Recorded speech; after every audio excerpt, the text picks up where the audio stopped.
judge who was at his seat looking at the lawyers who were on opposing sides. And he made an announcement at the beginning of the trial, and he said, "I need you to know that both sides have bribed me. You, Attorney Leon, gave me $15,000. Attorney Smith gave me $10,000. So here's what I've decided. One who gave me $15,000, I'm going to give you $5,000 back. And then I'm going to judge this case on its merits." Aren't you glad we don't have a judge in heaven who's like that? We have a heavenly judge and not an earthly one who we stand before. Do you know what the problem is, though? We have a really good judge up in heaven, and at some point, odds are all of us will try to be a better judge than him. In fact, all of us at some point are going to try to be the good judge. And Jesus comes along and he says, don't do it. Don't do it. See, so far in the Sermon on the Mount, it says, for your treasures and heart, they're together. If you want money, if that's what you really try, your heart's going to be there. If you want to judge people, that's where your heart will be. If that's what you try, because that sounds like an option. Who would come along and say, do you know what I really treasure? I really treasure the ability to judge other people. I mean, nobody would ever come out and say that. But you know what? In the way that we live, it shows where our heart is. It shows absolutely what we value. And sometimes there is a defense mechanism that is built within the human race that if we look down on other people, if we judge other people, we feel better about ourselves. We feel like we are in the right.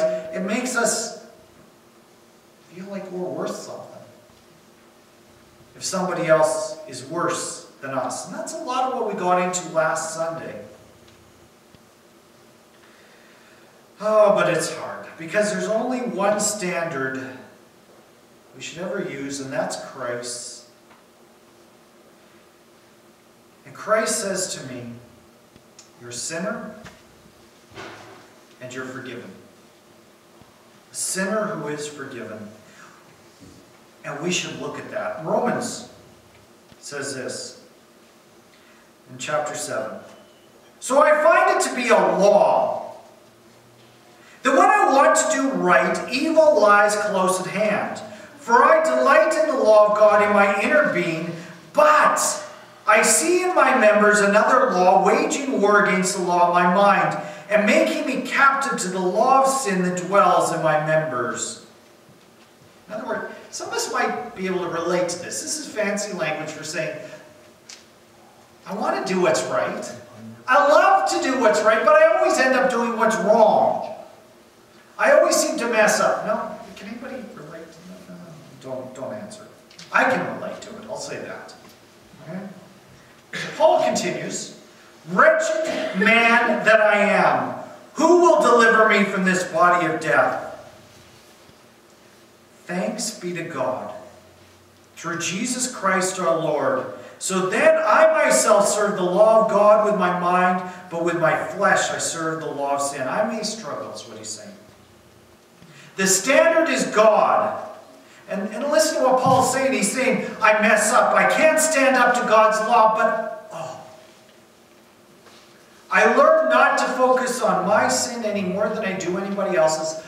I learn to revel in forgiveness. I learn to revel in forgiveness. I may struggle just like everybody else. But you know what? I don't find my self-worth in anything but the forgiveness of Jesus. Because that's what matters. The God of the universe finds me worthy of forgiveness. And so, since that's true, there's something good within me. I am not focused on sin. I am not focused, because even when I focus on my own sin, well, to feel good about myself, I have to judge somebody else because then I'm not as bad as somebody else. As soon as my eyes are focused on sin, I have a problem. And Jesus comes along and he says, revel in your forgiveness.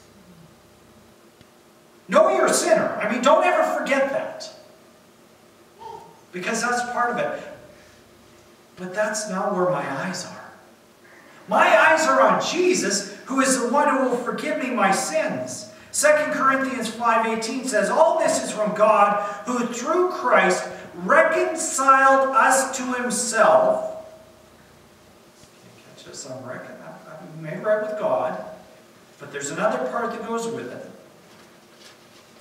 And gave us the ministry of reconciliation. My only concern is that there's forgiveness out there. Last week we discovered that we shouldn't be overly critical and harsh with people. It keeps us from being captivated by the things of Jesus. People are always going to act in a way that might offend us. We're not to judge. We're not to accept it. We're not to judge people. Because as soon as we fall into that, we're captivated by sin and not Jesus. We have an interesting, we're only going to look at one verse today. And it's this verse, and it's a very interesting little verse. Do not give dogs what is holy, and do not throw your pearls before pigs, lest they trample them underfoot and turn to attack you. Interesting little, what on earth is that talking about? We've come out, we said don't judge. You know, you got this big log sticking out of your own eye. Don't worry about the speck in somebody else's. Don't judge people. And then he goes and talks about dogs and pigs. How about animals? The dogs he's talking about here aren't cute little dogs. He's talking about some mongrel. Basically, they don't have coyotes in Israel, but that's kind of the idea we're talking about. We're talking about some coyotes. Now, if you're having trouble with coyotes, you know, they're harassing your animals, I think really what he's saying is this. If you've got a coyote out there and he's causing you trouble, what you don't do is go and put some food out and feed it, so you appease it and make it happy, and then it'll be your friend. I mean, does that work? If you leave dog food out, is it, oh, well, this is a nice guy. I guess I'll leave his animals alone from now on. Does that work? It's tricky animals, aren't they? As we were watching a show on TV about how coyotes hunt just recently, and we found it very fascinating. According to this particular coyote was hunting by sticking a rocket on its back and putting roller skates on. And then it was trying to drop a giant anvil on the bird it was hunting. Yeah, it was a pretty smart animal. He's basically saying, be careful with this kind of animal. And then he moves on to something even more ridiculous, an even weirder idea. We have some wild boars in our area. I have never run across one, and I'm quite happy with that. So here's what you do. He's kind of saying, here's what some people think you should do with wild boar. I'm going to move to this mic too. So you got the wild boar here. Whoa! Let me down a little bit. You got the wild boar here, and he's basically saying, if you've got your wild boar here, pull out your wallet. If he's ready to attack you, say, do you know what? Don't attack me. Here's 20 bucks. Go to the movies instead. You think that'll work? Give him 20 bucks. Will the wild boar accept it? What's he going to do with my 20 bucks? He's going to eat it. And then what's he going to do? He's going to attack me anyways. He's going to eat my 20 bucks and attack me anyways. Do not throw your pearls before pigs. And we're not talking, I mean, keep in mind, the Jews didn't raise pigs as farm animals. We're talking about wild boars here. Don't give them your valuables. Don't give them, because they're going to eat them anyways, or trample them underfoot, and they're still going to attack you. It's a stupid idea. But that's exactly what this passage is talking about. If you've got something holy, if you've got treasures, and you give them to somebody, it doesn't necessarily mean that they're going to be happy and accept them. They could still trample them upon the ground and attack you. Jesus is not doing name-calling here, I don't think. He does sometimes in Scripture. He calls Herod a fox, he calls the Pharisees snakes. But I think he's trying to give us an idea that we might have trouble sometimes in the world. He's not categorizing people, but he wants us to understand a fact. People will pull us away from being captivated by Jesus, and we need wisdom because sometimes people will see the world differently than how we see it, and they may not always be happy with our worldview. We need wisdom. There's an old military term called a Pyrrhic victory. Goes right back to Roman times. There was a general by the name of Pyrrhus who was fighting against the Romans in the early days of their legions. And he got his troops together, and they all pulled out their swords and they charged. And they won the day. They beat back a Roman legion. But when the general got back and he started to pull his troops back, he started to count how many still survived. And it wasn't a very big number. They had won the day, but they had lost so many troops that he started to get nervous because he knew what would happen. He beat the Romans, but they had another legion over there, and another legion over there, they had a whole bunch more legions. And so do you know what they did? They just sent another legion. He won a battle, but in winning the battle, he lost the war. Can you win a battle and lose a war? You're going to a fight with your spouse, and you had to win. And what does that do to your marriage? You can win the battle, lose the war. How about with your kids? Do you have to battle every little thing that comes up and lose your kids in the end? I mean, sometimes we have to win battles with our kids. I mean, don't take it that way. But do we have to battle everything? Are we the type person who says, but I am right, and I have to show it, I have to prove it? I mean, this principle can be very subtle.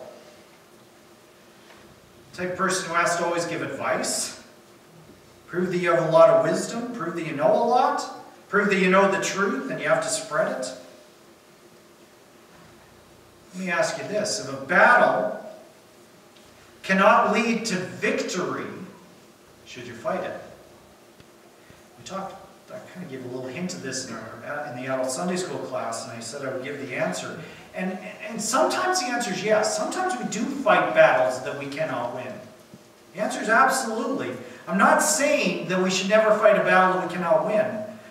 But we do approach that battle in a very different way. We see it differently. We try to accomplish something other than victory. I got somebody really angry at me. Sometimes I'm not trying to win that fight. Sometimes I'm just trying to listen to what they have to say. Because I can tell they're not after a solution. There are times people can be angry and they're not looking to fix the problem. They just want to be angry. They just want to vent. Maybe I just listen to what they say rather than defend myself. If someone thinks that I've done them wrong and they've condemned me, the human thing is to condemn back, to argue. But maybe the approach that I should be taking is a bit of a longer view and living the Christian life in front of them. Not trying to make them see the truth. Proverbs 9 verse 8. Do not reprove a scoffer or he will hate you. reprove a wise man, he will love you. In the wisdom books of the Old Testament, Proverbs, Psalms, those two books, there's three categories of people. Now we have to understand, at different times we can be all three. We can move back and forth between these categories. So can everybody else. But there's three kinds of people. There's one that's not mentioned in this verse. And that's the evil person. Don't be the evil person. But there's two others here, aren't there? The fool, wise man. If I see that somebody is making a mistake, if I see they're sinning, if I see there's something wrong, and they are in that category of evil or a fool, what have I accomplished by coming to point out their problems? All I've accomplished is one thing, haven't I? And that's escalation. Proverbs and the Sermon on the Mount are trying to tell us that there's times where we can open our mouth and leave ourselves open for unfair attacks. In fact, there is a great warning in here. There are times where I can get into an argument and I am just, I'm right, that there's moments of time that I may be attacked for that. It's like anything in the Christian life, isn't it? In fact, I think in Matthew, he's kind of into this a little bit as well in what Jesus is saying, that there's times I can even go and do a good deed for a person. I can say something nice. I may still be attacked for it. That can happen. In fact, according to Matthew 7, they can take good things. People can take the things that I mean well and trample them underfoot and then bite my hand. But that's not to be where my focus is. But I am warned that it's possible. See, really the bottom line in all this is we need to live in wisdom. See, God has given us a message of hope. And the chance to occur happens when people think that we have something to say. A couple of years ago, I did a sermon series on the book of Proverbs. And if you were with us back then, this may look familiar. You may have forgotten it completely, and that's okay. But I gave a definition of wisdom from the Bible. And the Bible's definition of wisdom was this: those characteristics that allow one to be a responsible and positive contributor to God's world. It had to do with the way that I lived my life. It's not just something that I know, that proves that I'm the smartest, that proves that I'm the right, that proves that I can give the best advice, that I can judge others. But it is about living in such a way that I make an impact on our world. For the last half of the 20th century, the evangelical church in Canada grew like crazy. Our denomination tripled in size through the last 50 years of the 20th century. The last decade, statistics are the evangelical church has stopped growing. It's hit a wall. It's hit a plateau. And why? The studies show that people believe that we care more about dogma and being right than anything else. I've had times where people have thought maybe I should be a little harsher with sin and things like that. And there's times where that's probably true.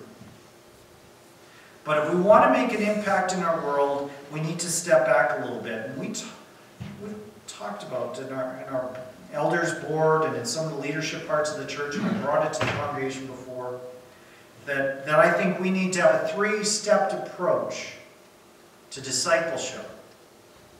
The people, first of all, need to see Jesus at work.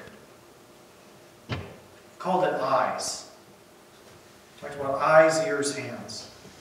The people need to see Jesus before they're going to hear Jesus. And they need to hear Jesus before they're going to serve Jesus with their hands. The people need to see the love of God at work, to see that there is some truth here. We need to live our lives in such a way that our message is heard.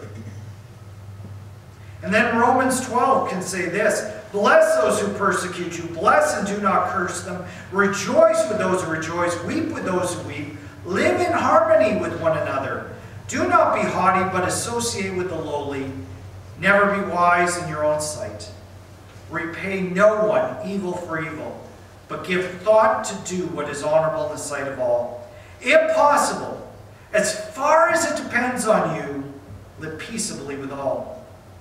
Beloved, never avenge yourselves, but leave it to the wrath of God, for it is written, vengeance is mine, I will repay, says God. To the contrary, if your enemy's hungry, feed him. If he's thirsty, give him something to drink. For by doing so, you will heap burning coals on their head. Do not be overcome by evil, but overcome evil with good. It talks about burning coals at the end of there. He says, do good to people. Try to live at peace. Burning coals had to do with refining. You can refine people with your love much more than something that's much more immediately satisfying, and that's telling them off. Or trying to win an argument. Or trying to show how smart we are. That just never works. 1 Peter chapter 4 says this, love seeks to conceal unrighteousness, not to expose it. In the way we deal with people, we're not trying to prove how much better off we are than they are. How much they sin, how much they mess up, how much they fall down. Instead, we should be working to conceal. We feel much better when we get together with a bunch of people and we gossip about each other, don't we? Or talk about how much they're struggling, or that person's making a mistake. We feel good about ourselves at that moment. And Jesus comes along and says, conceal. Don't expose. We so easily can distort. Jesus is talking about, you got a log sticking out of your eye. Well, we talked about the verses last week. Do you think that, if we've got a log sticking out of our eye, do you think that distorts our vision? It's exactly what he's saying. Your vision can be distorted by our own sins. Don't think you can see others properly. What we need is discernment. Put our verse back on the screen here. Luke 23. Jesus is hanging on the cross. There are two gentlemen hanging on crosses beside him, one on either side. One, while he hangs on the cross, starts mocking Jesus. Starts calling off, hey, if you're really who you claim you are, get me off of this thing. With a real mocking tone to it. Remember the other guy? What are you saying? We're up here for a good cause. What are you saying? And he looks at Jesus and says, don't forget me. What's Jesus' response? Actually, let me ask this question. Which one does Jesus respond to? Does he respond to the one who is mocking him? Or does he respond to the one who asks for help? No. He learns to tune out the mocker. But he tunes himself into the one who's looking for help. He can ignore the one because Jesus is a peacemaker. I said before, 2 Corinthians, all this is from God, who through Christ reconciled us to himself and gave us the ministry of reconciliation. We should revel in forgiveness, whether it be ourselves or others, and not focus on those who don't want forgiveness or are not looking for that or don't understand that they've done something wrong. We don't focus on somebody who makes mistakes. We focus on the one who's making right choices, who's understanding that they need to grow, and we revel with them. We celebrate with them. It's not quite as satisfying as looking our nose down at somebody else who's making mistakes. At least in the short term. but it's wisdom, because it makes the world a better place. Discernment is all about the ability to weed out what is secondary and focus on what's really important. To drop what should be dropped. To not work on proving that I'm right, but instead seeing Jesus so that others might see Jesus in me. I might still be attacked by that, but I'm not worried about those who attack me. I don't worry about them. I'm not spending my effort trying to give them treasure, trying to give them what is holy. I ignore them. Instead, I go to where I can revel in the forgiveness of God and celebrate it. It's going to happen over here. I can do everything right and people will still hate me. People still say nasty things because why? They're trying to boost their own self-esteem by judging me. Still, maybe what I should worry a little more is about the good things Jesus is doing. But where people are growing. But where good things are happening. Focusing my eyes on what Jesus is doing. That's good. Story told of two monks on a pilgrimage who came to a river. And there they saw a young woman dressed in fancy clothes who was worried about walking through the river because she was worried about getting all the clothes wet and didn't know that she could get through there. So without much discussion, one monk went and bowed down and put her on his back and carried her across the river. Parted ways, and immediately the one monk who didn't carry the woman started going on. Surely it's not right for you to touch a woman. You made a vow not to be in close contact with her. How could you do that? And what are you doing? And went on like that for quite a long time until the one monk who was just walking along silently finally looked at his fellow journeyer and said this: "I set her down by the river an hour ago. Why are you still carrying her?" That's exactly right. Focus our eyes where God is doing the good things and not on those who are just causing problems.